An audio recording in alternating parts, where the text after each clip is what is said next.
Quando a gente fala em metas, quando a gente fala o que a gente quer de verdade, a gente precisa saber qual é o preço que a gente vai pagar por cada uma dessas metas que a gente vai atingir.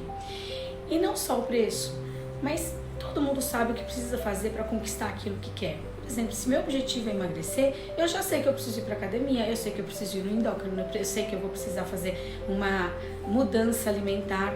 E por que a gente não consegue? Porque existem autossabotadores. Muitas vezes a gente se autossabota. E por quê? Por algum medo, por alguma crença limitante, por algum trauma. O nosso inconsciente quer proteger a gente de alguma coisa. E aí a gente precisa descobrir, em primeiro lugar, quais são as crenças que estão nos limitando. Então, se eu puder dar um primeiro conselho para quem quer alcançar metas mais facilmente, é se conhecer. Reconhecer quais são as crenças que podem estar me limitando e me auto-sabotando. Como é que eu consigo perceber isso?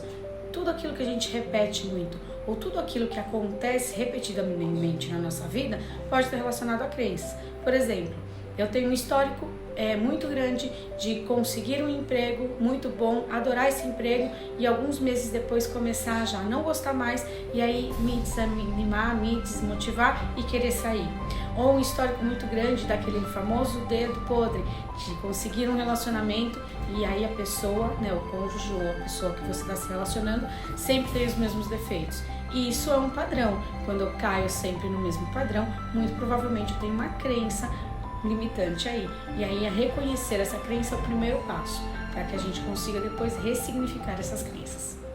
Vamos lá, e por último, se a gente já sabe que a gente se auto-sabota, porque provavelmente a gente tem crenças limitantes aí, e aí a gente consegue detectar quais são essas crenças limitantes, a última coisa que a gente precisa fazer é ressignificar essas crenças. E como a gente consegue fazer isso? Existem dois caminhos, mas para os dois caminhos eu recomendo que você tenha um pouco de ajuda, tá? Porque sozinho realmente é muito difícil de mudar. Muito bem, primeiro caminho, por repetição. Grande parte das crenças a gente adquire por repetição. Ou seja, um pai, uma mãe, um professor, alguém que tinha autoridade na tua infância, por exemplo, que repetidamente falava mal de homens, provavelmente você vai ter uma crença limitante sobre relacionamentos, sobre homens, agora, por repetição. E a outra forma é por forte impacto emocional. Então, quando a gente tem um forte impacto emocional proposital numa terapia, por exemplo, a gente ressignifica essa crença, muda essa crença e a sua vida começa a mudar também. Pois é, como eu disse, sozinhos é muito difícil. Então, quando a gente vai para uma terapia, por exemplo, como hipnose, como PNL, quando a gente participa de treinamentos ou de palestras com alto impacto emocional, isso faz com que a gente vá ressignificando essas crenças e mudando aos poucos.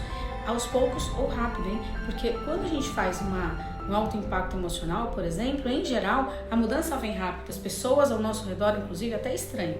E um outro conselho que eu dou, faça parte de comunidades de pessoas que têm autoconhecimento, que estudam sobre isso, que estudam sobre as emoções e como a gente pode ressignificar tudo isso. Por quê?